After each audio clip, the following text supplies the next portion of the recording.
Aqui está tudo resumido do que a gente tem que fazer, né? Ela colocou para a gente bonitinho aqui. Então, tem todas as desigualdades que definem o nosso PPI, né? E o que o enunciado pede, né? Então, resolver pelo método Branch-Bound, utilizar a estratégia de busca em profundidade, né? Então, sempre mais abaixo, mais à esquerda, né? Aqui ele coloca explicitamente na prova, né? Os nodos à esquerda têm prioridade. Se não tiver isso, né? Aí a escolha pode ser arbitrária, se for mais à esquerda, mais à direita. É aquilo que eu sempre comento, a gente vai colocar, né, nos gabaritos, sempre utilizando o nodo mais à esquerda, no caso de empate. Agora, se está escrito, aí tem que seguir essa ordem que o enunciado solicitou. Então, é obrigatório mais abaixo, mais à esquerda. Se não tivesse isso, era só mais abaixo. Né? Aí ele continua. O critério escolha de variável de ramificação é o da mais fracionária. E havendo empates, a escolha pela variável de menor índice.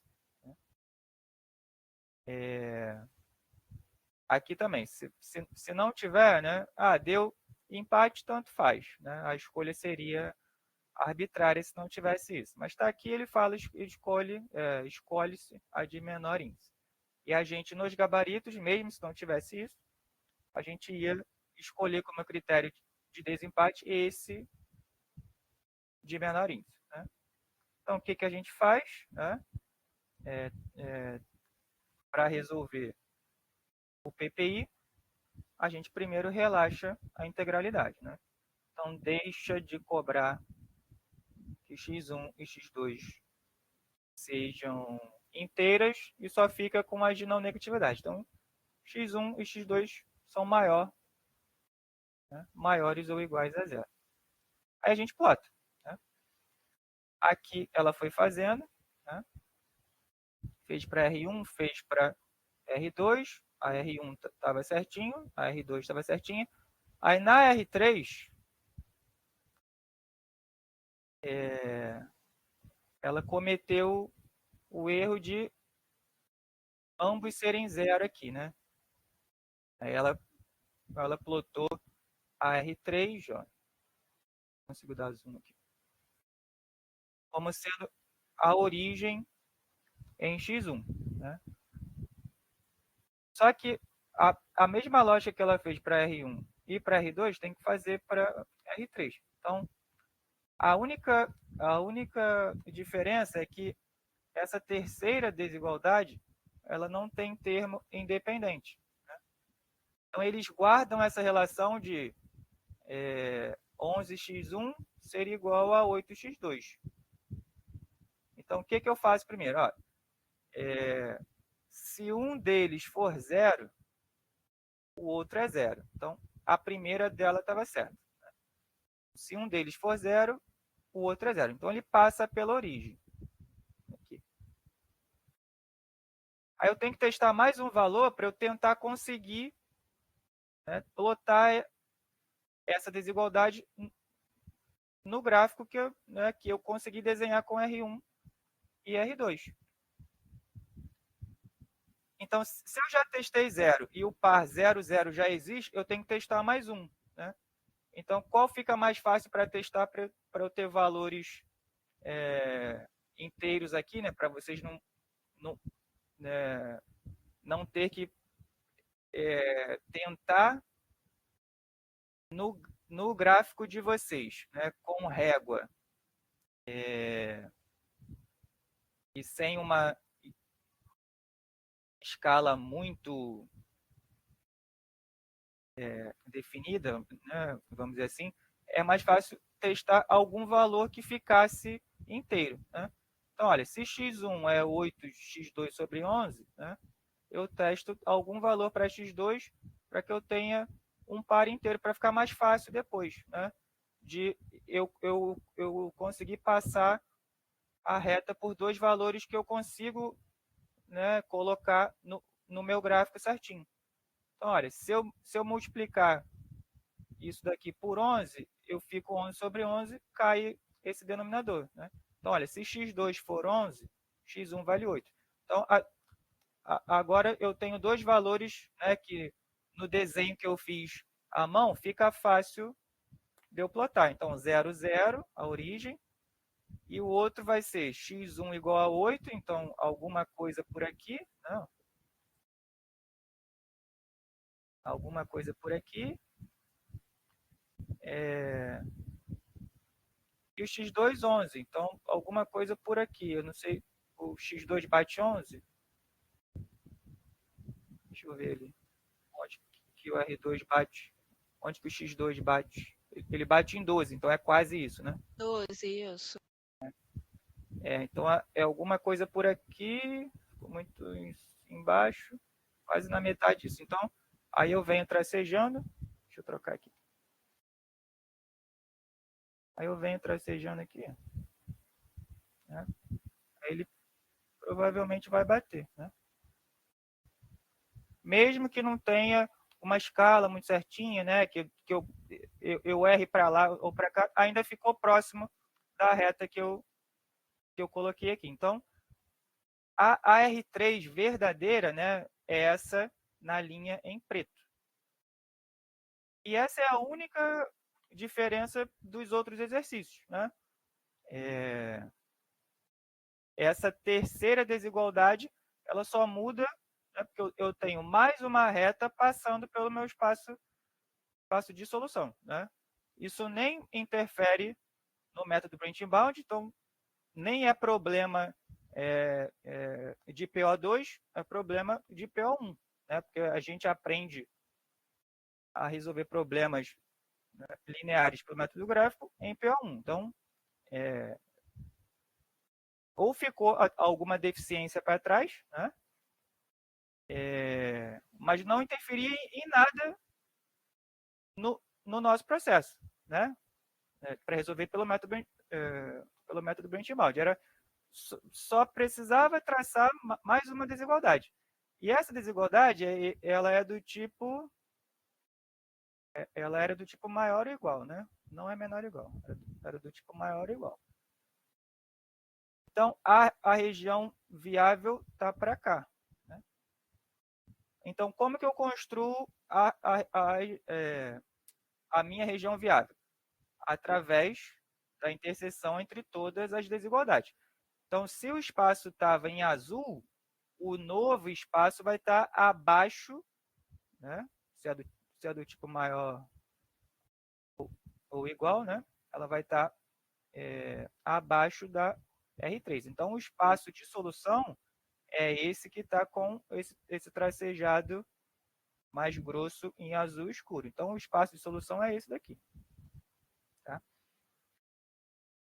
O procedimento que ela fez, ponto a ponto, né, estaria correto se não tivesse a terceira desigualdade, mas tem. Né? Então, os pontos a serem avaliados são a origem, deixa eu trocar de cor.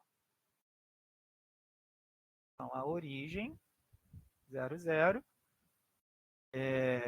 a interseção de R2 com R3, que é essa daqui, então, ó, ponto A, ou ponto 1, né? Ponto B, ponto 2, ponto 3, eu botou aqui, e ponto 4, onde intercepta com a origem em x1. Então, meu espaço de solução é esse daqui. Aí eu vou testando ponto a ponto ou vou pelo gradiente. Né? Pelo gradiente eu não precisaria testar ponto a ponto.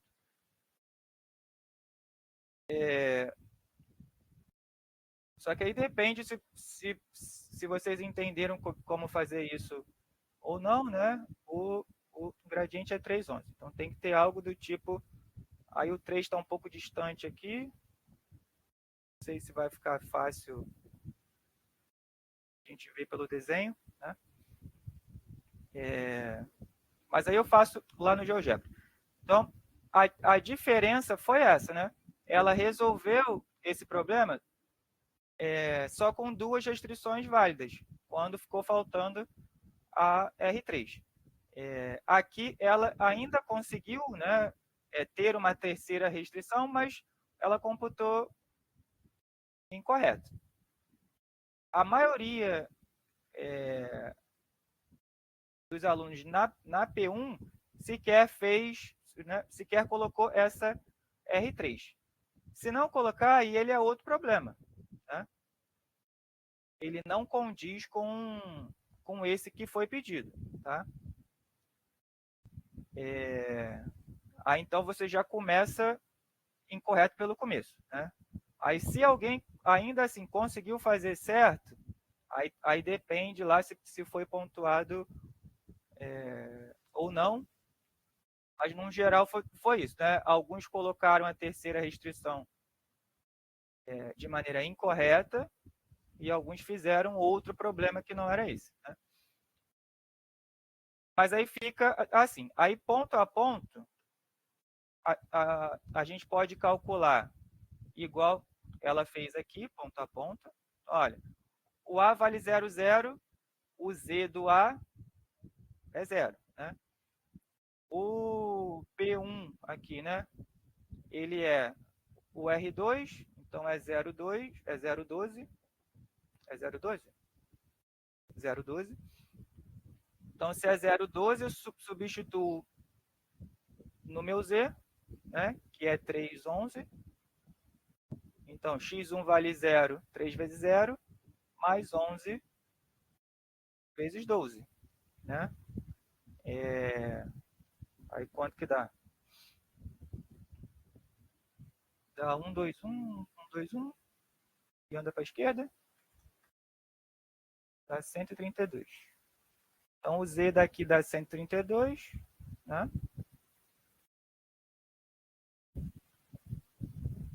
O Z daqui dá 132. O Z do B é a interseção entre a R2 e a R3 mesmo, né?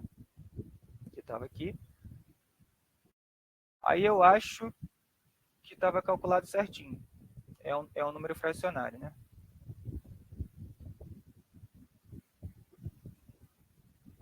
Não, porque teve um aqui que eu peguei, eu copiei de cima, esqueci de apagar e aí calculei tudo errado. Não, mas está certo aqui. É esse ponto aqui. 6.4 e 8.8 é a interseção da R1 com a R3. Aí dá um Z de 116. Né? Isso. Mas espera aí, porque eu estou pegando o ponto errado. Né? Porque eu estou fora do... Então, esse 132 está errado, porque eu não fui para ele, eu tenho que ir para o B. Então, esquece esse 132. Né? Volta aqui. Não está saindo. Tá? Só risca aqui. Então, tem que ser o ponto A, o B, o C e o D. Né? C, ponto D aqui. Então, o Z de A. Oi, pode falar. Na versão nova que eu fiz, né, que eu não terminei no PowerPoint, a gente, no ponto A, né, ficou 0, Z, né, que é a origem, não é isso? O 2, deixa eu ver se é o 16 com 4, é o P2, você está chamando de B aqui, aí, deu 92, o P3 continuou, né, com 116, e o P4 foi para 60. Deixa eu ver aqui, peraí. O ponto B é a interseção da R2 com a R2 com a R3. E era para ser isso daqui. Né? É 8.42 com 11.58, que dá o Z 116. Então, aqui é 116. Aqui. Isso, não, é porque eu devo estar considerando um ponto 2 e você deve estar considerando o B diferente do meu. Aí. Então, tem que ser esse Mas B esse aqui. número está batendo. Aí, depois, é o P3 ou o ponto C que eu chamei aqui. Aí, o ponto C é a interseção de R1 com R2 que você fez lá embaixo, que eu conferi que estava certo. Vamos ver. Isso aqui, R1 com R2. Você só errou uma continha aqui. Então, é 16 e 4. Então, o valor do Z dá 92. Tá? Aqui, ó, foi a mesma coisa. Aparece esse Z132 porque ficou faltando passar aquele... Ficou faltando passar a R3, né? A gente também foi lá e computou de novo, né? Como se estivesse em cima dele, mas não está. Então, é o Z0, o ZB116, o ZC, o P3 é 90... Quanto que eu falei? 96?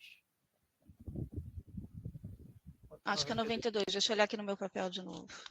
92, 92. Aí esse Z de C é 92. Né? E o outro é o Z de D, ou né, esse ponto, né, que marca a R2 batendo na origem em X1. Que aí eu não coloquei aqui. Cadê? Eu coloquei. Que aí dá 60. 20 vezes 3. Né? Aí dá 60. ZD igual a 60. Se o problema é de maximização, aí eu olho cada ponto. Né? Então, olha. O Z do A vale 0, o Z do B vale 116, o Z do C vale 92 e o Z do D vale 60. Então, se o problema é de maximização, eu pego o maior. Então, a solução do problema relaxado é Z igual a 116, né? Que aí você calcula certinho aqui, que é 6,4 e 8,8. Né? Isso se a gente fosse testando ponto a ponto. Uma outra forma é pelo gradiente. Aí eu tenho que apontar certinho aqui o meu gradiente, então é no 3, ele é 3,11, né? 3, 10, 11. Então, se a gente não errar nada demais aqui, é que não está tracejando. Meu gradiente passa aqui. Meu gradiente, deixa eu trocar de... gradiente aponta nessa direção.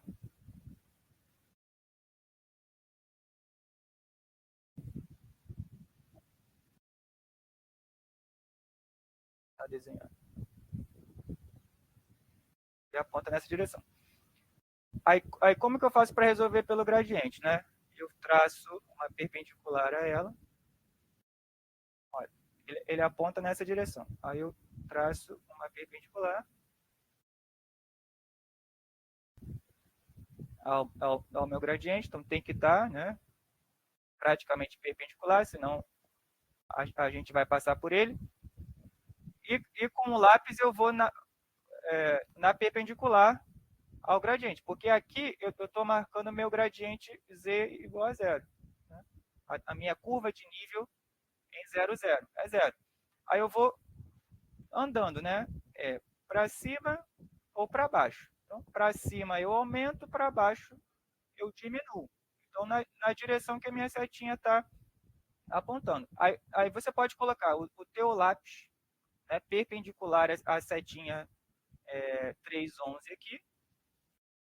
E quando ele bater, né, por último, no teu desenho, é o teu ponto de máximo. Então, está perpendicular aqui, aí eu vou, né, deslizando ele para cima. Aí, ó, primeiro ele bate no Z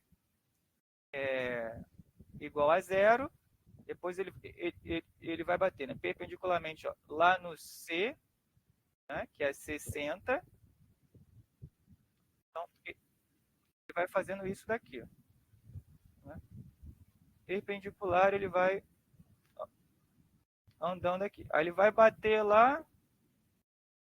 Tá ficando muita informação, ele vai ficar poluído. Espera aí que caiu minha conexão. Alô, alô? Alô? Oi, dá para ouvir, professor. Então, aí eu vou perpendicular a setinha do gradiente. Aí, por último, eu vou bater lá no B. Tá? Aí vamos ver lá no GeoGebra como que fica.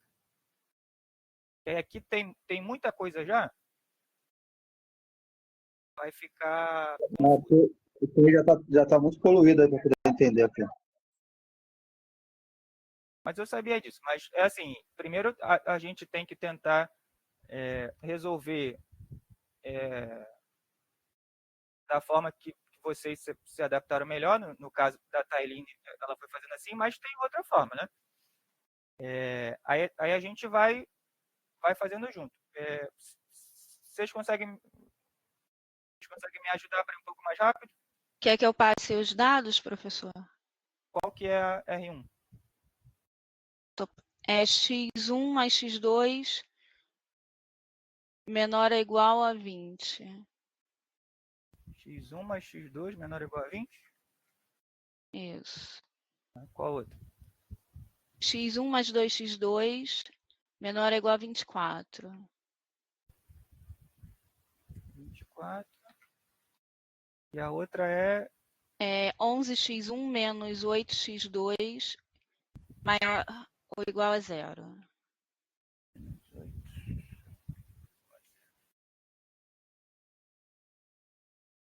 Então, olha só. Então, essas são as desigualdades que definem o nosso problema, né?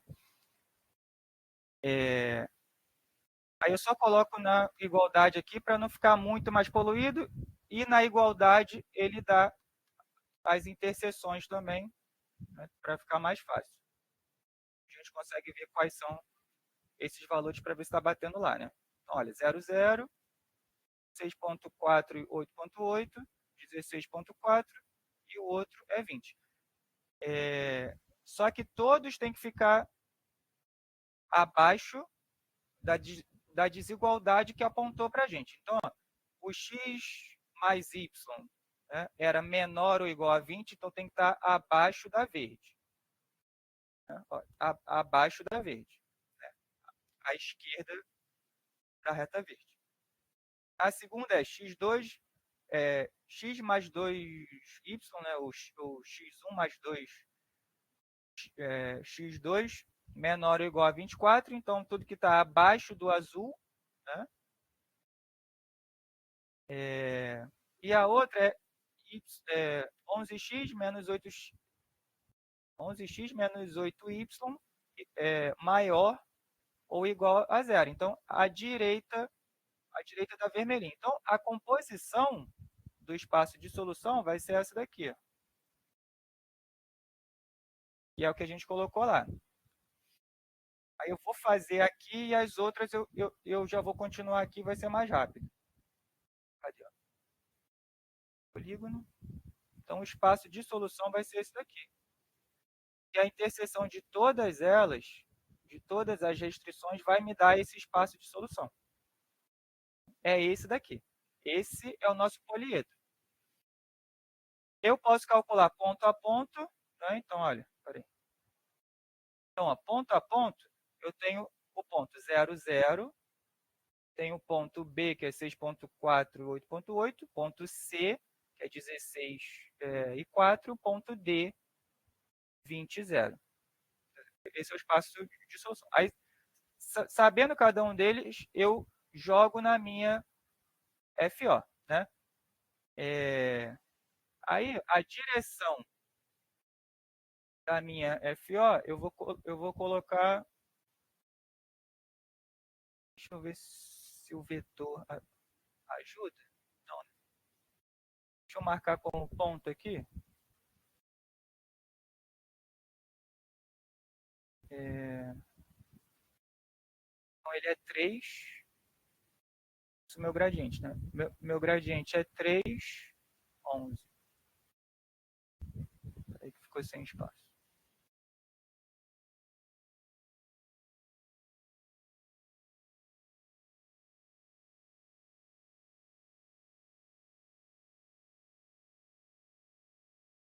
Vou ver se agora vai.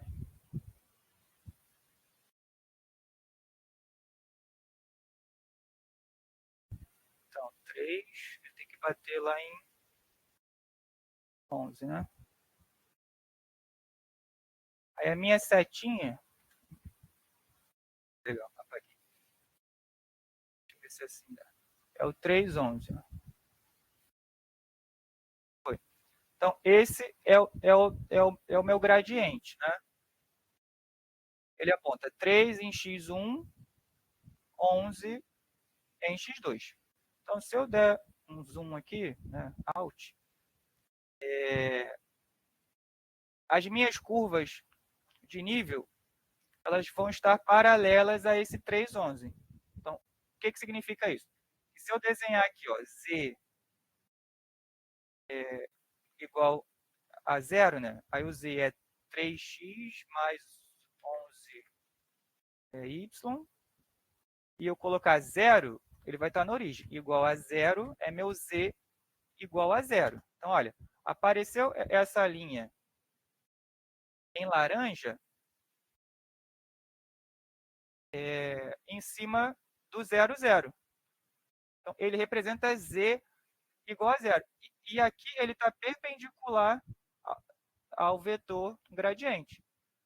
Então, se vocês conseguirem colocar, então, a referência vai ser sempre na origem. Conseguir passar na origem uma reta perpendicular ao gradiente, aí você vai, né, com o teu lápis deslizando perpendicularmente ao teu gradiente, né?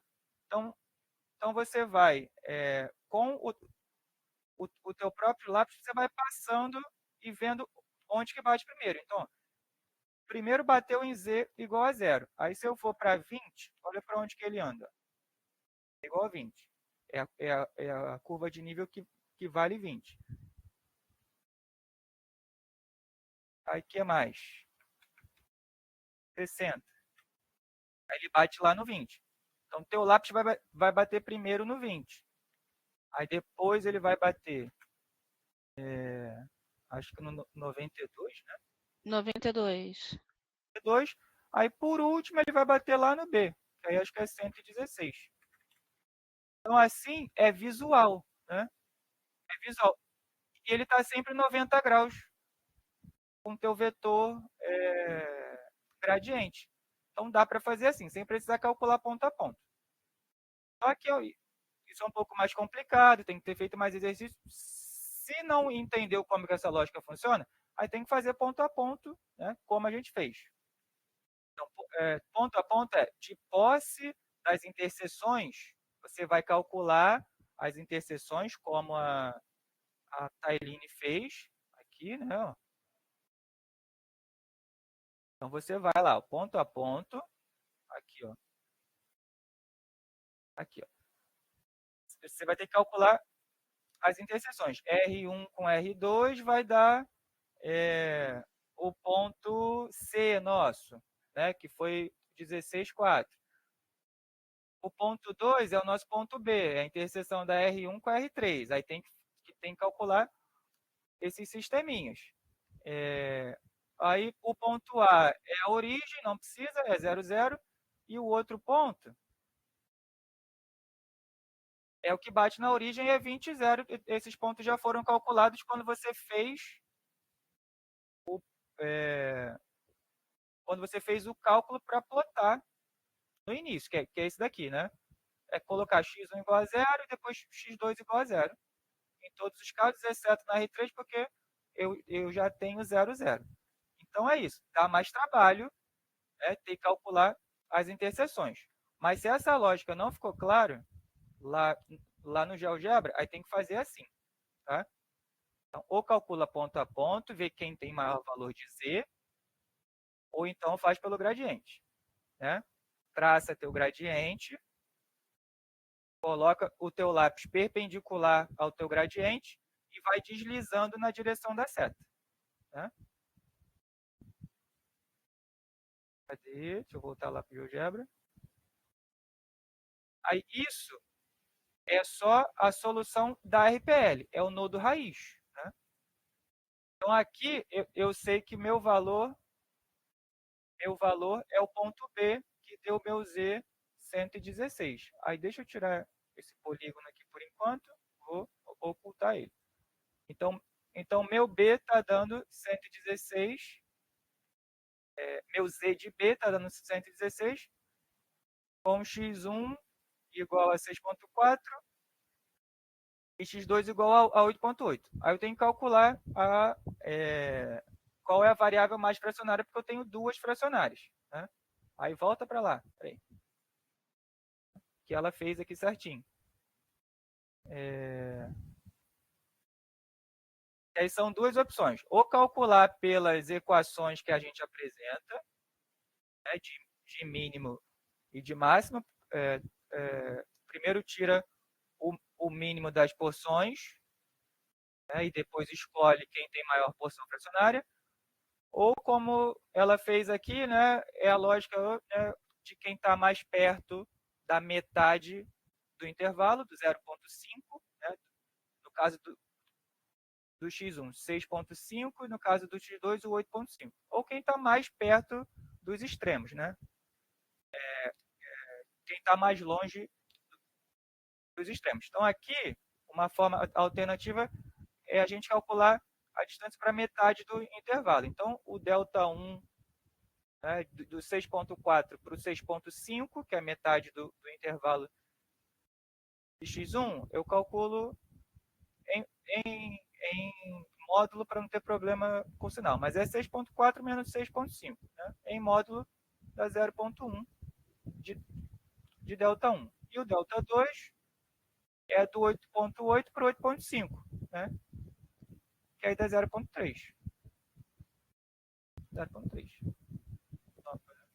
Não parece um 3 nem aqui, nem em lugar nenhum. Está travando. Está digitando, certo? 0,3. Pelo amor de Deus. 0,3. Então, a mais fracionária vai ser quem está mais perto da metade do intervalo. Então, vai ser x1. Né? A interpretação dela aqui é quem está mais longe dos extremos, né? Também é válida, mas a gente não vai pedir isso. A gente só vai pedir para que você coloque lá na árvore a variável certa. E a variável certa é a x1. Né? Não importa como você vai fazer esse processo na prova. Na tua árvore, tem que aparecer o x1 aqui, menor ou igual a 6 e maior ou igual a 7. Porque ele é 6,4. Para excluir o 6,4, né, eu escrevo duas desigualdades que fiquem só com os extremos. Então, com o 6, então x1 menor ou igual a 6 e x1 maior ou igual a 7. Aí eu consigo tirar o 6,4 do espaço de solução. Aí, o erro dela aqui continua por não ter a R3 certa, né? E só um adendo na continuação da resolução dela é que ela acaba caindo nesse problema aqui. Que é ter, ao final lá do nodo 4, quando ela tenta ir para o nodo 2,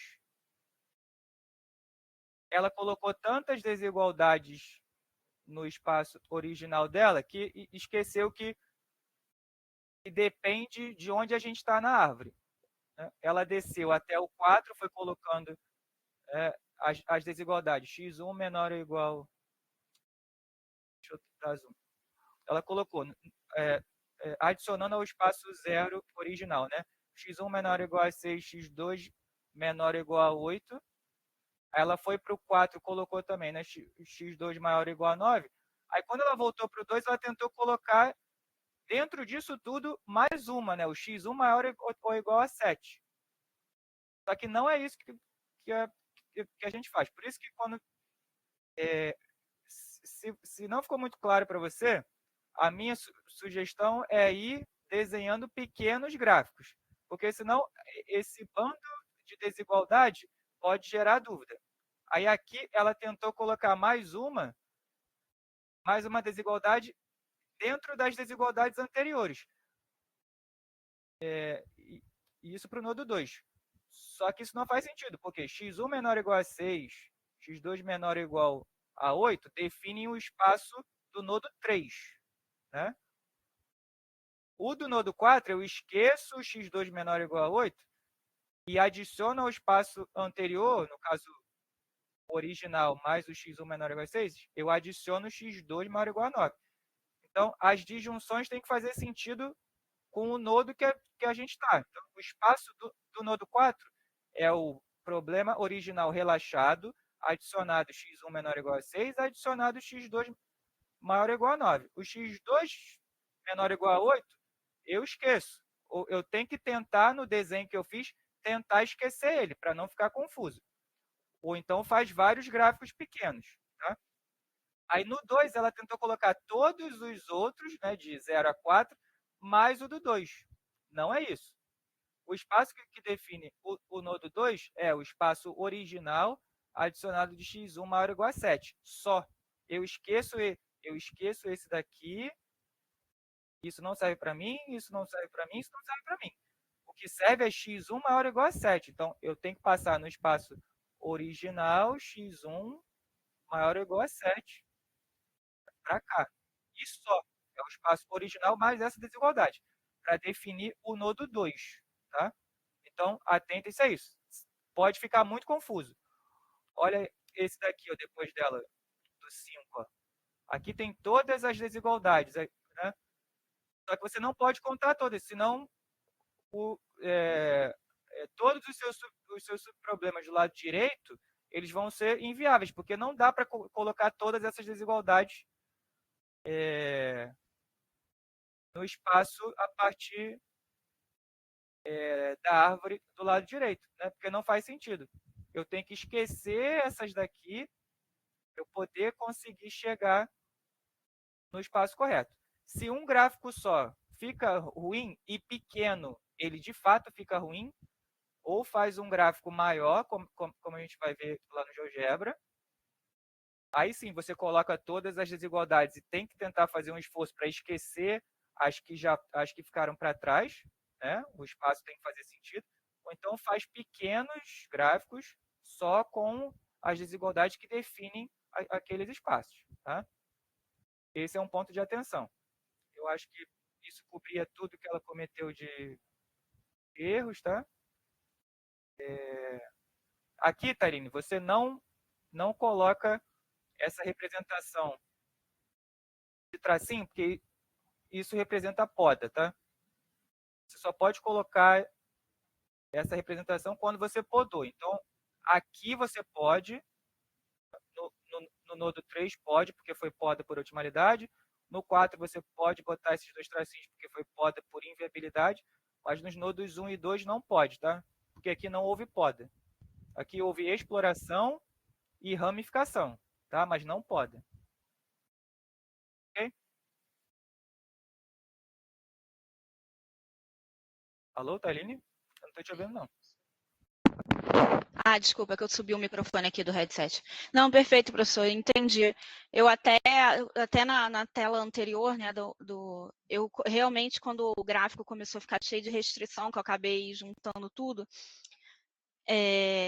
eu comecei a ficar com dúvida, né? Tanto é que eu botei que estava com dúvida, que eu comecei a ficar perdida ali nesse ponto.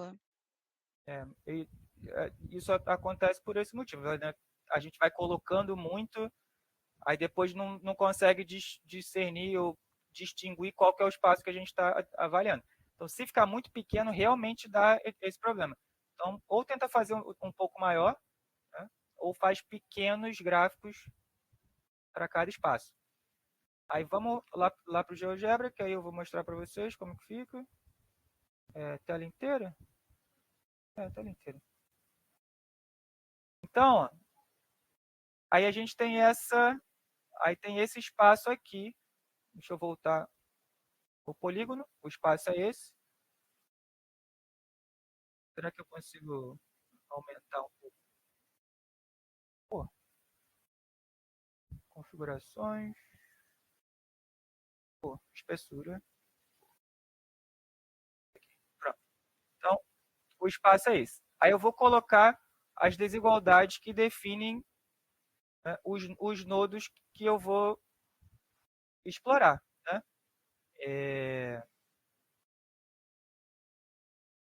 Aí eu vou colocar aqui.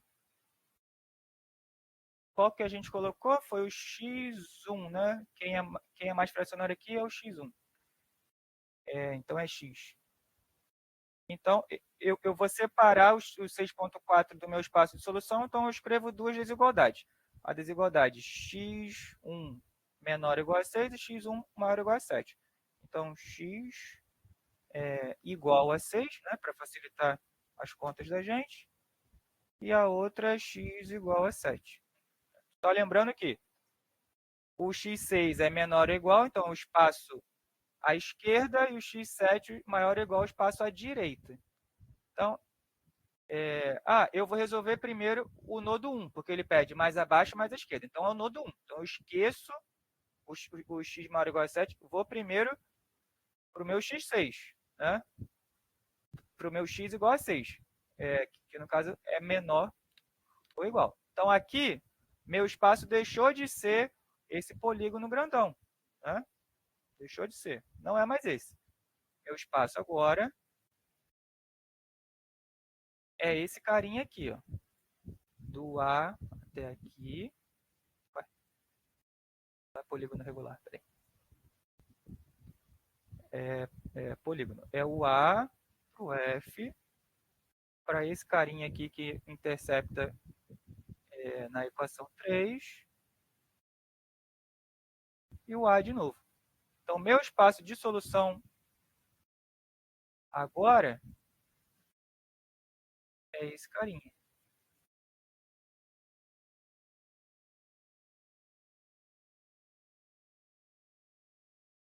É esse carinha aqui. Tá?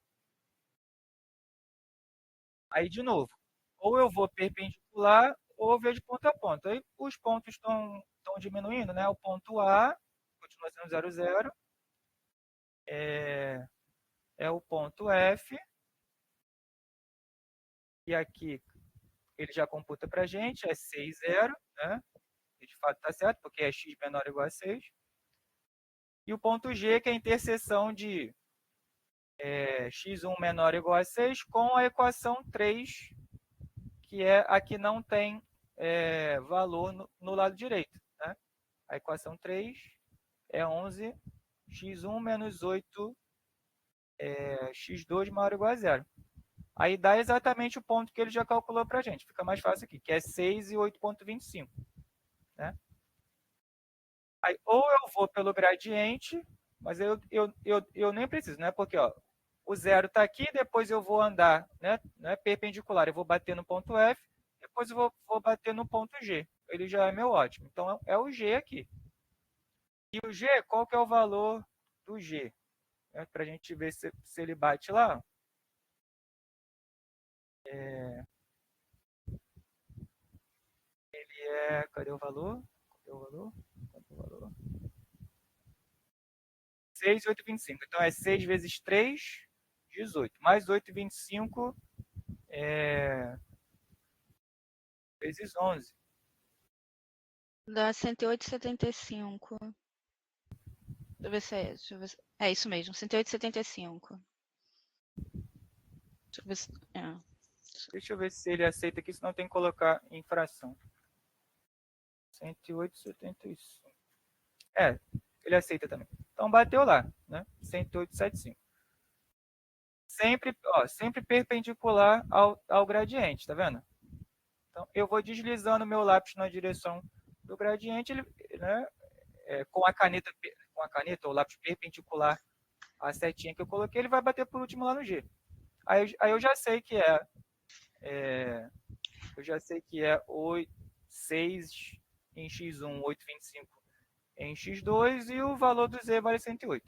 Né? Aí aqui o x2 ainda é fracionário, então eu tenho que tirar esse valor que não é inteiro daqui, né? Então, como que eu faço? Aí eu vou criar ramos de novo, só que agora para x2, né? Aí, para x2, eu tenho que tirar o 8,25. Como que eu tiro o 8,25? Eu adiciono uma desigualdade onde o x2 é menor ou igual a 8 ou maior ou igual a 9. Né? Eu vou lá agora e coloco x2, que é y, né? Igual a 8, né? Que no caso é menor ou igual a 8. Então, do espaço que eu tinha, eu vou tirar o meu ponto G. Né? Vou tirar o meu ponto G. E no outro, eu vou tentar colocar o y igual a 9. Então, olha, para a gente não perder esse polígono que que eu desenhei, a gente vai tomar a decisão visual antes, tá? Mas a ordem não é essa. Só que olha para a decisão visual. Olha, o meu espaço no nodo 1, ele era esse carinha aqui. Quando eu tento passar a desigualdade y igual a 9, vocês conseguem reparar que ele está fora do espaço de solução? Então, isso daqui é a tomada de decisão visual, né, para inviabilidade. Então, olha, quando eu fui tentar adicionar as desigualdades, né, para os ramos 3 e 4, o 4 já está batendo fora. Então, já fica para mim a dica que é inviável, mas eu vou deixar ele aqui, né, que eu só vou desenhar na árvore e podar ele depois. Mas já fica aqui, né? Então, eu já sei a priori que o nodo 4 é inviável, mas eu só vou apresentar isso depois, porque a sequência, né, do algoritmo me manda fazer primeiro a do nodo 3. Aí eu vou para o nodo 3. O espaço de solução agora deixou de ser esse triângulo e vai ser esse quadrilátero aqui. Ó. Polígono. Então, vai ser A, F. Agora ele bate aqui. Chamou de H. Depois ele bate aqui, que vai chamar de I. E volta lá no A. Então, meu espaço de solução no nodo 3 vai ser esse.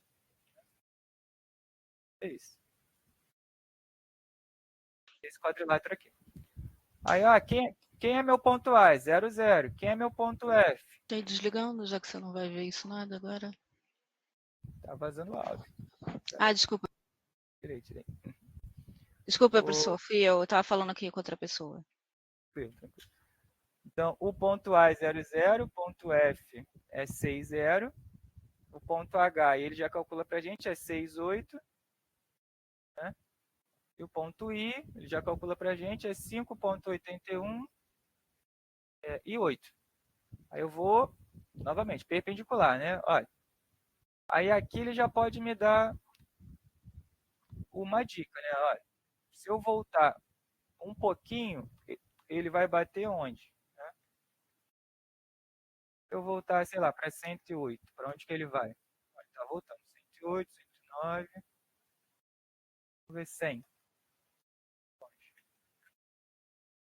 104,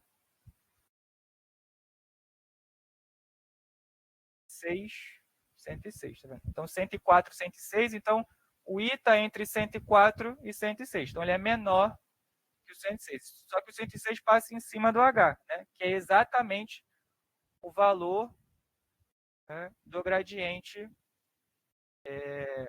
no ponto H, que é 6 vezes 3, 18, mais 8 vezes 11, então 88 mais 18, né?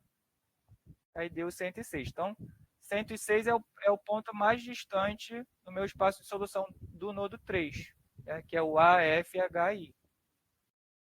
E ele é inteiro. Então, se é inteiro, eu paro, né, computo esse valor como solução candidata a ótimo, né, porque eu tenho 6 e 8, que é inteiro, e podo esse nodo por otimalidade. Né, podei aqui. Aí eu não continuo mais esse espaço de solução, né? Porque eu já podei e achei meu 106 aqui. Aí agora, o que eu faço? Aí eu desconsidero meu y igual a 8, aí vou voltar lá para o y igual a 9. Né? Só que aí é o espaço anterior. Esse carinha aqui, que eu já vi, que eu já tinha detectado visualmente que ele era inviável. Né? Então, olha, ele bate no G, volta para o A. Então, era esse espaço. Aí eu estou tentando passar meu y igual a 9. Só que ele está fora desse triângulo. Se está fora desse triângulo, não há interseção com o espaço anterior, que é o do nodo 1, com a desigualdade que define o nodo 4. Então, aqui é a decisão visual por inviabilidade. Aí eu podo meu nodo 4 por inviabilidade. Né? Aí eu acabei com todo o lado esquerdo da árvore. Eu tenho que voltar para o lado direito. Aí o lado direito é o espaço de solução original, né? Espaço de solução original adicionado à desigualdade x1, cadê? x1 maior ou igual a 7. Eu tiro esse carinha daqui e eu fico o espaço original com a desigualdade x1 maior ou igual a 7. Então, olha, o espaço original era A, B, C, D. Agora eu estou passando o x1 maior ou igual a 7. Então, agora eu estou a partir, né, dessa desigualdade aqui que está num laranjinha. Né? Então, olha, meu espaço agora, que define o nodo 2, vai ser esse carinha aqui. Ah, cadê? Deixa eu ver se está certo. Abaixo, abaixo. Aqui. Né?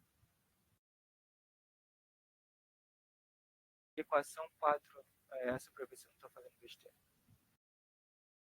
Equação 1, 2, 3.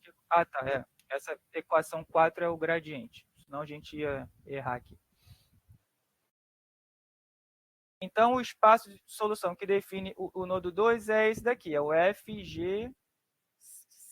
Né? CD, FG. Aí eu vou pelo gradiente de novo. Meu gradiente está dando 106. E olha como ele já passou pelos pontos F, D e C.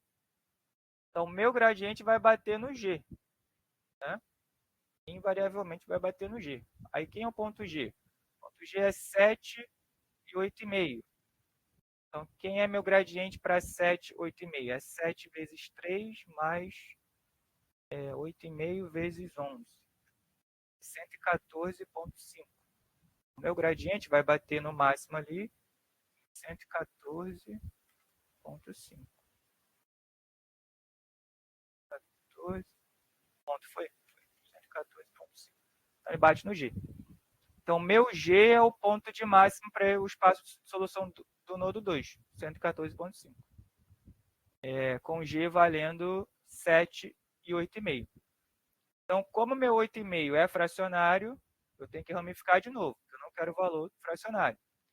Eu vou adicionar duas desigualdades, né? Que para tirar o 8,5. Então, preciso ficar com a parte inteira abaixo de 8,5 e a parte inteira acima de 8,5.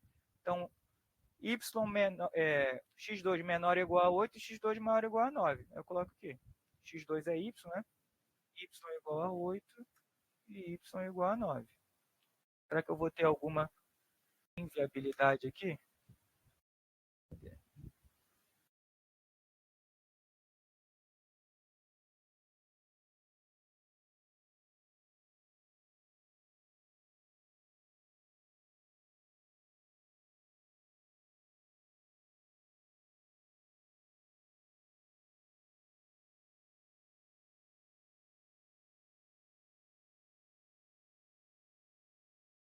Cadê?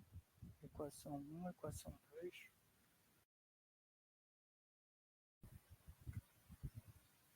Meu espaço é esse daqui. E é mais. Então, vou desconsiderar meu y igual a 9. Deixa eu ver se o ponto está certo. Deixa eu tirar você daqui. Y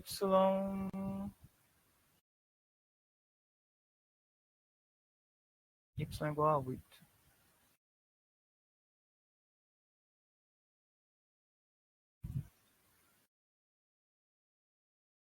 Vou tirar, senão ele não vai aparecer. Tirei o espaço de solução. O ponto é 8, 8. O meu novo espaço de solução vai ser esse polígono. Cadê?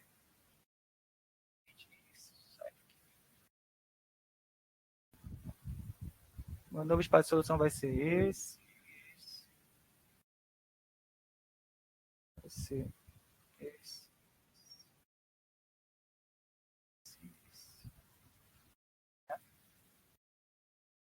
Agora, meu gradiente está batendo onde?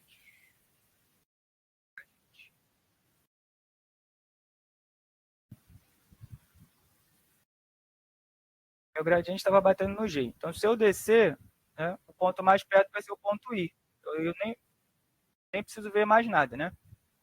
Vai ser o ponto I. Que aí vai ser 8, 8. Né? 8, 8 é 8 vezes 3, mais 8 vezes 11, que dá 112.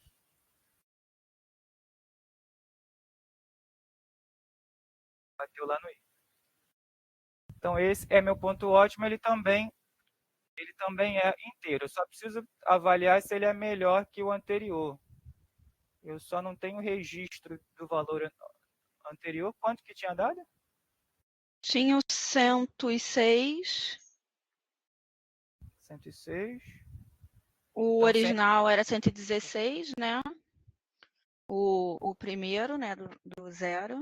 Depois no do 2 foi 106. E agora no sexto foi 112.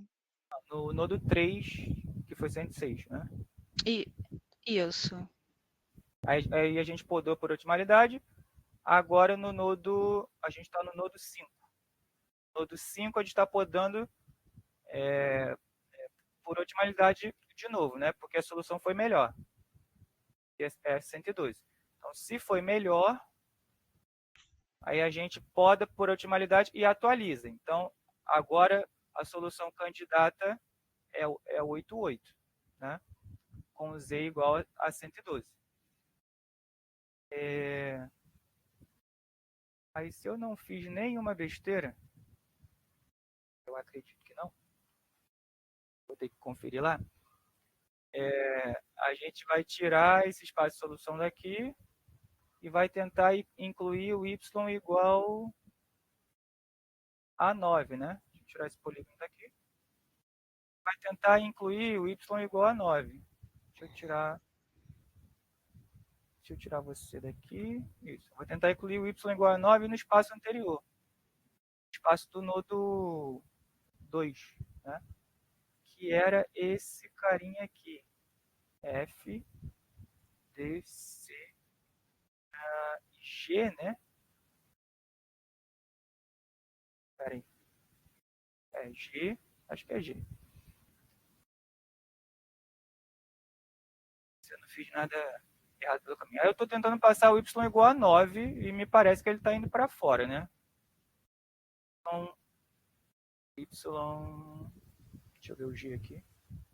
8,5. O y ou x2 maior ou igual a 9, ele está fora, está dando inviável de novo.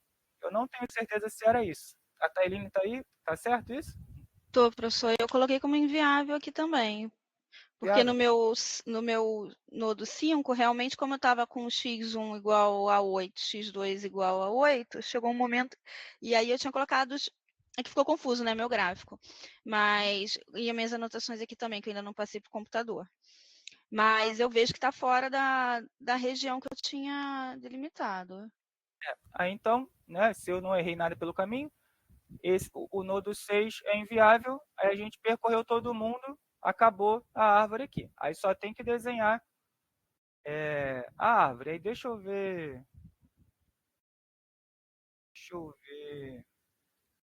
o gabarito.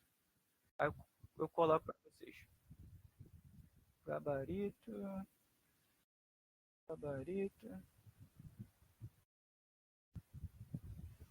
Aí eu confiro lá também se está certo, porque eu não lembro se está certo. AP, cadê AP? Gabarito. Tá certo. Deixa eu compartilhar a tela lá com vocês. AP. Então, aí só falta representar a árvore com as informações. A gente faz mais sentido ir construindo ela aos poucos. Como eu estava travado ali na tela do GeoGebra, para a gente não perder muito tempo, eu não fui construindo a árvore. Mas conforme a gente for atualizando, né, é interessante ir construindo a árvore, que aí terminou, ela já está pronta. Então, a solução no nodo raiz, 116, mas ela não é inteira, né? O par ordenado não é inteiro, ele é 32.500, 44.500.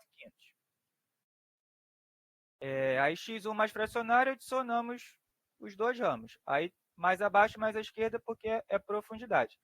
Aí no nodo 1 deu esse valor aqui, com 8,5 em x2. Aí ramo ficamos x2. Aí o x3, ele teve uma solução inteira, então poda por otimalidade, atualiza a solução candidata. Ah, ótimo, né? Aí vou para o 4, o 4 é inviável. Aí do 4 eu volto para o 2. Aí o 2 deu, acho que era 108,5, negócio assim, né? Deu esse 108,75. 108. Peraí, deixa eu ver aqui. Eu Não, 1, deixa eu ver aqui no papel. 118,5. 108,75 que eu tinha colocado. Será que, Então, será que eu anotei errado? a divisão está errada, então. 114,5. Ah, peraí, que eu acho que eu vi o nodo errado, viu? É o 2. 114,5. Aí, do 2, a gente tem que ramificar o x2, que deu 8,5. Aí o nodo 5 deu 112. 112 é melhor que 106. Né? Poda por otimalidade de novo, porque o 102 é melhor que 106. Aí poda por otimalidade e põe o Ozinho aqui. Aí do 5 a gente vai para o 6, né? E esquece o x2 menor ou igual a 8 e olha só para o x2 maior ou igual a 9. Né? Aí a gente não consegue interseção com o espaço anterior, inviável. Aí poda por inviabilidade. Então é isso. Né? Alguém tem alguma pergunta dessa questão? Eu sei que era da prova e tal. Se alguém tiver alguma consideração, aí a gente vai para a dúvida do Carlos, que eu acho que rapidinho dá tempo. Não tem dúvida não, professor. Acho que eu consegui entender tudo aqui. Realmente era 114,5, eu que estava olhando o nodo errado aqui no papel. E eu acho que já consegui entender bastante coisa que estava nebulosa. A gente já pode ir para o do Carlos. Então, o único detalhe foi esse mesmo, né? A inclusão da R3 no espaço de solução. Isso resolvia o problema. Né? Aí vamos para a do Carlos. O do Carlos, será que eu vou ter que... Eu acho que estava em Word. Eu vou ter que salvar em PDF, senão o sistema não vê. Vai ver em Word mesmo. Próximo envio em PDF, foi mal. Não, é tranquilo ajustar, não tem problema não. É que o sistema não lê PDF. Dúvidas, não. Aqui, achei. Só um minutinho. Como a gente não vai resolver pelo algoritmo do simplex, esse é mais tranquilo. Aí quem quiser fazer também pode fazer, a gente corrige na próxima aula. PDF. Eu vou salvar lá na pastinha.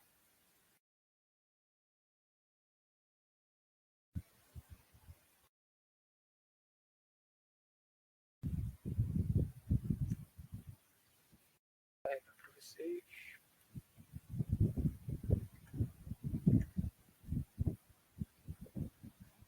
Só um minuto que ele está convertendo aqui.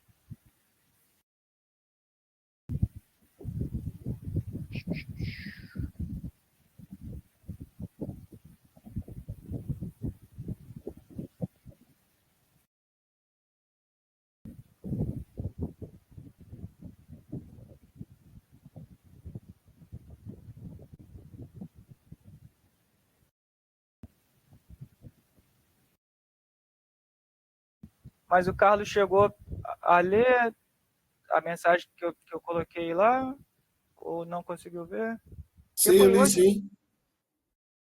Aqui, salvou. Deixa eu colocar aqui.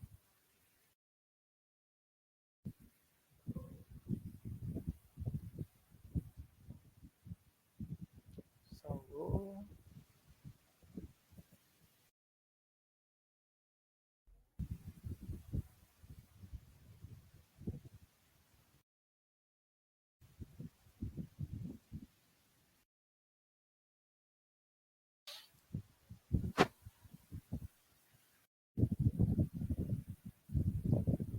Foi, Gabriel.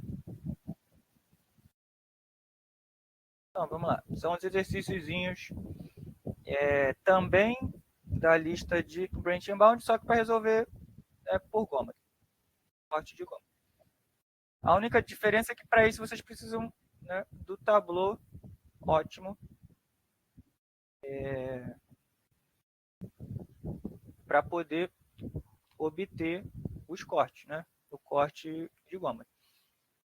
Então, diferenças, né? Já que da outra vez eu tinha falado para vocês que eu percebi lá que em P1 vocês não veem o Tableau, vocês veem os dicionários. Então, a diferença do Tableau para o dicionário é que no dicionário vocês tratam lá, né, como a igualdade estava aqui, né? Então, Z igual a alguma coisa, x2 igual a alguma coisa, x1 igual a alguma coisa. Nos dicionários vocês viam assim. Tá? No Tableau não é assim. Tá? No Tableau, a igualdade está aqui, na solução. Então, é isso daqui igual a 5, isso daqui igual a 3 quartos, isso daqui igual a 7 quartos. Tá? A diferença é que se fosse um dicionário, né, já que o Z seria igual a algo aqui, o x2 igual, a diferença é que o sinal estaria trocado. Então, seria menos 1/5, menos 1/5, e o 5 não, né? Porque o 5 já está do outro lado da igualdade. Né? Então, ó, se fosse um dicionário, seria Z igual a 5 menos 1/5 de S1 menos 1/5 de S2. Né? Se fosse um dicionário, seria x2 igual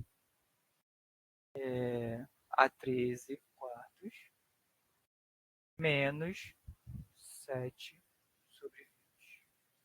S1 menos 1/10 de S2. Se fosse um dicionário, x1, né, seria x1 igual a 7 quartos mais 3 sobre 20 de S1. O 3 não quer sair hoje, né? E menos 1/10 de S2. Então, essa é a forma análoga ao dicionário que vocês viram em P1. Tá? Só que é mais comum, e nas literaturas, né, a sua esmagadora maioria, vocês vão ver o Tableau. Tá? Então faz sentido entender o que é o Tableau pelo menos uma vez na vida. Tá? Que vocês vão ver assim com muito mais frequência do que os dicionários. Salvo engano, os dicionários lá eram para apoio pela ferramenta que o professor Pedro coloca. Tá? Mas o Tableau ele é mais comum. Então, a diferença é essa. Só está as variáveis no Tableau só foram jogadas para a esquerda, né? Então, os sinais estão trocados. Então, só muda isso. Então, se conseguiu abstrair isso, e vocês focaram, né, no Tableau agora, então vamos, né, para o Tableau. Então, o que a gente tem que fazer para obter o corte de goma pelo Tableau? Né? Gere o corte correspondente à linha de maior parte fracionária, tá? E não variável, mas fracionária. Maior parte fracionária. Então, é o valor absoluto que corresponde à parte fracionária. Então, a princípio não tem continha nenhum. não tem continha nenhuma. A continha que tem que fazer é que você tem que separar a parte inteira de parte fracionária. Isso tem que fazer. Então, você não pode usar o 13 sobre 4, né? Nem o 7 sobre 4 aqui. Então, a função está certa, é o máximo, mas é o máximo da parte fracionária, né? Não da fração, da parte fracionária. Então, 7 sobre 4 tem uma parte inteira e uma parte fracionária. Então, tem que separar. Ó, 7 quartos é o quê? Ó? É 1 inteiro, né? Mais 3 quartos. 1 inteiro e 3 quartos. Né? Porque 4 vezes 1 mais 3 dá 7. Então, 7 quartos é 1 inteiro e mais 3 quartos. Então, aqui, ao invés de 7 quartos, é 3 quartos. Não, perdão. X1? Tá certo. X1. Do X2 é 13 quartos. Só que 13 quartos tem parte inteira e parte fracionária junto. Então, tem que separar. Então, quem é 13 quartos? 4 vezes 3, 12, mais 1, né? Então, são 4 inteiros. 1 quarto. Perdão. 3 inteiros. 1 quarto. Né? 4 vezes 3, 12, mais 1, 13 quartos. Então, ao invés de 13, né, é 1 quarto. Aí, agora, das partes fracionárias, eu pego a maior. Né? Aí, a maior é 3 quartos. Então, a linha que eu vou pegar é a linha do X1. Então, isso daqui corresponde a X1. 3 quartos. Então, a linha do X1. Linha do X1. Então, isso daqui está errado. Então, da linha do X1, eu vou obter o corte de Gomer. Qual é a definição do corte de Gomer? Da linha selecionada, né, eu vou escrever uma desigualdade contenha apenas partes fracionárias não negativas das variáveis que não estão na base. Né? Então, olha, da linha que eu tenho, eu vou olhar, olha, é x1. Das que tem valor aqui, né, porque x1 e x2 estão na base. Então, S1 e S2 não estão na base. Eu vou obter um corte delas apenas com porções fracionárias. Então, se tivesse diferente aqui, se tivesse parte inteira dentro, eu teria que separar também. Né? Então, só as partes fracionárias não negativas. Então, olha, a coluna do S1 não ia poder entrar como está porque é negativa. E as partes ou porções são não negativas. A do S1 está certinha, dá para entrar. Então, é 1/10 de S2. A do S2 está certinha, dá para entrar. E é sempre positivo. Então, mais isso e mais a coluna do S1. Né? E isso sempre... Peraí, aqui ficou muito longe. Do S1 aqui, mais alguma coisa. Isso, o corte é sempre essa construção maior ou igual ao valor, né, de solução aqui, né, o lado direito, né, também fracionário. Então, eu esqueço, né,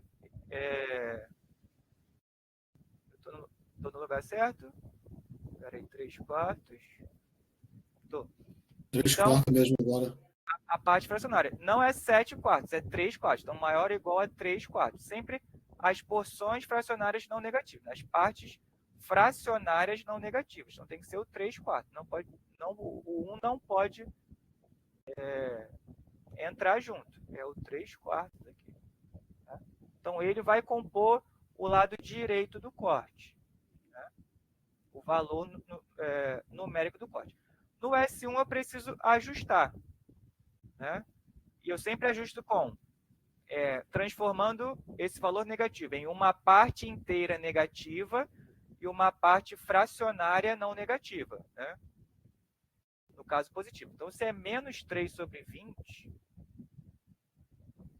eu preciso transformar isso numa parte inteira positiva, né? Isso aqui é 0, alguma coisa, então em menos 1, né? Uma parte inteira negativa, menos 1, mais alguma coisa. Então, o que eu vou somar no menos 1 aqui para que reste menos 3 sobre 20? Né? Qual que é o complemento disso, né, para chegar no menos 1? Né? Aqui eu posso somar,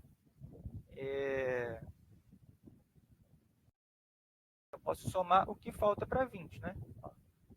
17 sobre 20. 20 vezes menos 1, menos 20. Mais 17, menos 3. Né? Então, deu certo aqui.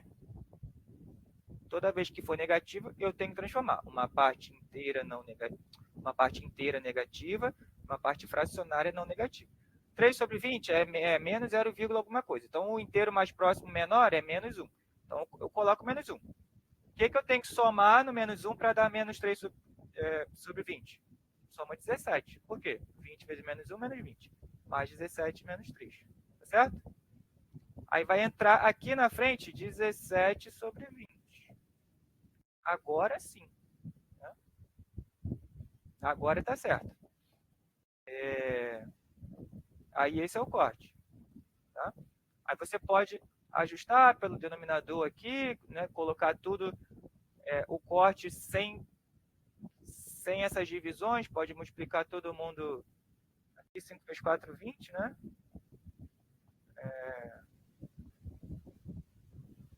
É só multiplicar todo mundo por 20 aqui, né? Para tirar esse denominador. Vai resolver? Vai, tá certo. Então também. Então, ou o corte assim já é válido, tá? Já é válido. Ou então pode colocar ele sem, sem as divisões. Aí tem que, tem que ver quem que é o mínimo múltiplo comum aqui para ficar todo mundo no mesmo denominador. Tá? Mas assim já é válido. Então, para o Carlos, que era quem tinha perguntado isso, agora está mais claro? Sim, agora entendi. Aí eu não vou fazer os demais, não, para você tentar. Porque vai que aparece alguma dúvida. Aí que daqui para frente você também tentou, né? Você colocou... A primeira dúvida foi das porções, né? Das partes fracionárias. Isso. Né?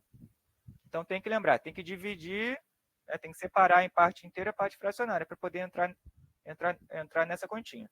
Aí a outra dúvida tua foi na outra questão, mas também sai daqui, né? É a mesma coisa, de ter, né, partes ou porções negativas no corte que a gente está tentando escrever. Quando tiver negativa, tem que separar uma parte inteira negativa, uma parte fracionária não negativa, porque o corte de Gomer, por definição, são de porções, né, ou partes fracionárias não negativas. Aí tenta depois o 2 e o 3, manda para mim lá. Beleza. Aí isso dá conta de uma parte das questões de corte, né? A outra seria escrever em termos do problema original para poder ter a visualização do corte, né? No R2. Então seria substituir os valores de S1 e S2 no corte aqui para você ter um corte em termos de X1 e X2, que aí você consegue plotar, né? E nas questões que tiveram até hoje de P1, era para fazer isso e depois plotar, né? Traçar ele para ver onde que o corte ia bater. Até hoje, nunca chegou na letra C e D, né? Que seria colocar o corte no tableau, né? Adicionar uma linha aqui, que corresponde a esse corte, e colocar uma variável, aqui não é de folga, é de sobra, né?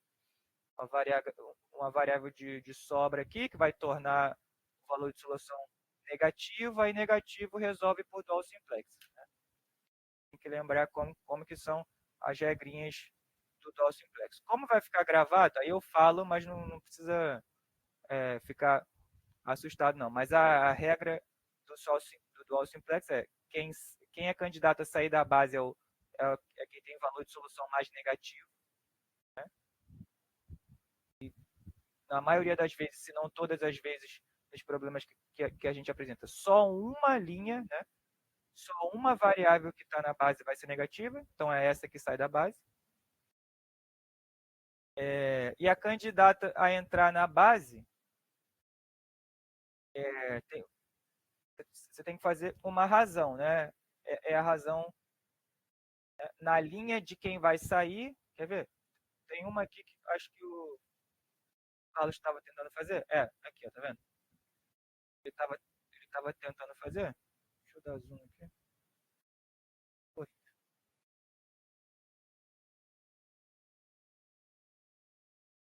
Vou tirar isso.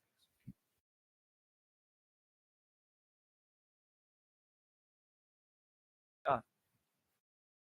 Toda vez que a gente tentar incluir uma desigualdade, que aqui no caso é o corte de Gomer, ele vai gerar um valor de solução negativo. Então, o S3 que entrou na base aqui, ele é candidato para sair da base. Né? Ele é ele quem sai da base, porque ele tem valor negativo. Se eu tivesse outros negativos, aí a decisão é o mais negativo. Né? Mas, na maioria das vezes, se não todas as vezes, os problemas que vão aparecer aqui, só vai ter um. Né? Só vai ter esse. Então, S3 sai da base aqui. E quem entra na base? Né? Quem entra na base é uma divisão, né? Tem uma razão. Deixa eu trocar para o lápis aqui, eu oculto de novo. Aí tem uma razão. Né? Na linha de quem está saindo da base, que é o S3, né?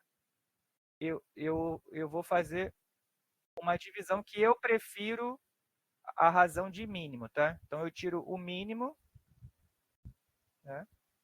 Aí eu aplico o módulo do valor do custo reduzido, né? Então a linha do Z, né? O C barra J sobre o AJ, né? Com o AJ sendo obrigatoriamente negativo. Tá? Caso não positivo, né? Porque o zero também não entra. Então só é candidato, né? Só é candidato a entrar na base quem tem valor negativo. Tá? Então, por exemplo, o S2 não seria aqui, porque o coeficiente dele, na forma que o Carlos calculou, ele não tem valor negativo. Então, ele não seria candidato, só seria o S1. E a razão seria 6 sobre 17 sobre menos 9. Aí o módulo tira o sinal de menos, aí né, a gente tira o mínimo. Da forma que o professor Ormel apresenta, ele apresenta diferente. Ele apresenta o máximo dessa divisão sem o módulo, por isso que é o máximo. Né? Porque todos vão ter sinal negativo. Né? CJJ. Eu, particularmente, prefiro essa notação. Tá? Gosto não se discute, as duas são válidas. Mas eu prefiro assim. Aí eu esqueço o sinal, só tem que lembrar que o AJ tem que ser negativo. O sinal tem que ser negativo aqui. Tá? Se não tiver ninguém com sinal negativo, aí é um caso de inviabilidade, né?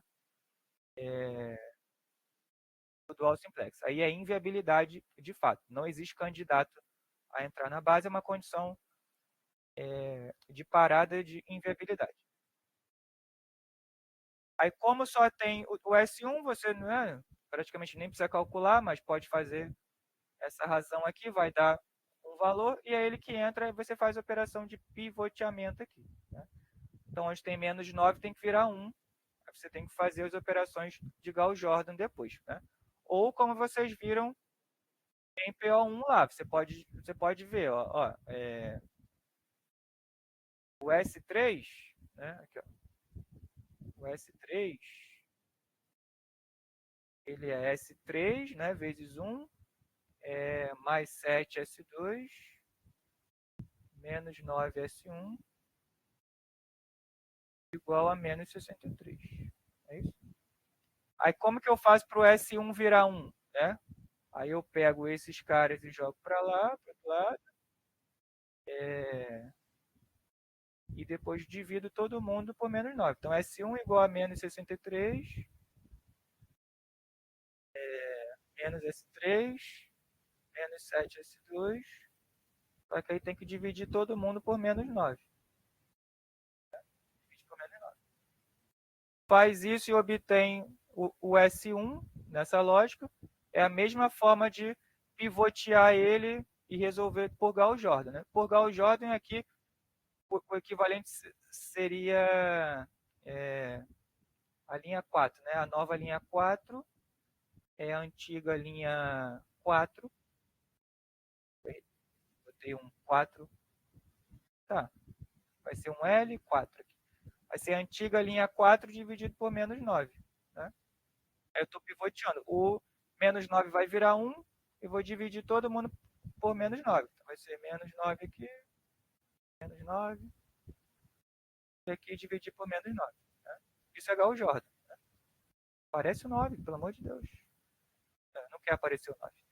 Aí divide todo mundo por menos 9. Aí depois eu vou obter as novas linhas anteriores, né? Linha 1, 2, 3, com base na linha 4. Então vai ser a linha anterior com alguma operação da linha 4. E a operação da linha 4 é fazer zerar essa coluna. Então isso daqui tem que virar 0, isso daqui tem que virar 0, isso daqui tem que virar 0. Por que tem que virar 0? Porque o S1 vai entrar na base. Né? O S1 entrando na base, ele tem contribuição, né, com valor, e a coluna dele tem que estar zerada, né, exceto o S1, como todos os outros estão. X1 está na base, todos os elementos da coluna dele tem que ser zero, exceto ele. X2 está na base, todos os elementos têm que ser zero, exceto ele. O S3 está na base, todos os elementos da coluna têm que ser zero, exceto ele, que é 1. Aí é isso, ou faz por Gauss-Jordan, ou faz igual vocês viram em P1 também lá. Mas confesso que nunca vi questões desse tipo em prova, mas também não exime, né, que não caia. Confesso que é um pouco mais difícil, então, né, para a prova final, não aconselho muito a focar nisso agora com chance de nem cair, né, na prova. Aí só fica como adendo para saber que existe. O mais importante é fazer isso que o Jorge fez, fazer as letras A e B. Eu sugiro fazer para as outras duas questões, inclusive para o Jorge. Que aí treina, né? Porque se cair na prova é uma questão super simples, garante os pontos para esse tipo de questão. Tá? Super simples. Entendeu como que o corte é feito, não tem erro. Tá? Então, a gente fica combinado assim, né? O Jorge tentar fazer as outras questões, se ele trouxer, a gente discute. Beleza, cara, beleza. E se alguém tiver alguma coisa que queira conversar na próxima aula, pode me deixar de sobreaviso. Talvez eu veja alguma coisa antes. Aí eu posso preparar ou não, senão a gente faz como fez aqui. Tá? Mas vocês querem ver alguma coisa específica na semana que vem? Alguém quer tentar algum exercício para a gente conversar na semana que vem? Eu vou concluir esses aí, o Breno, e te mandando, e vou começar alguma coisa também de filas, tá? Tá. Beleza. Ver se a gente conversa alguma coisa na semana que vem de filas. Pode ser. Mais alguém? A Thaline tá tentando falar? Não tô te ouvindo, não. Fala, Thaline. Ah, filas? Tá, pode ser. Aí tem a ferramenta que eu apresentei para vocês, né? Só não está gravado. Na próxima aula eu gravo de novo, porque eu fiquei devendo e a sala vai fechar em 1 minuto e 30.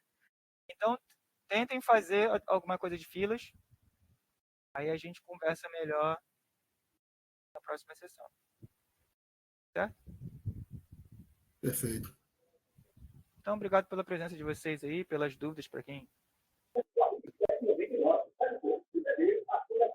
Tá, obrigado aí, professor, pela aula. Ótima Boa aula aí. noite. Boa noite, até semana que vem.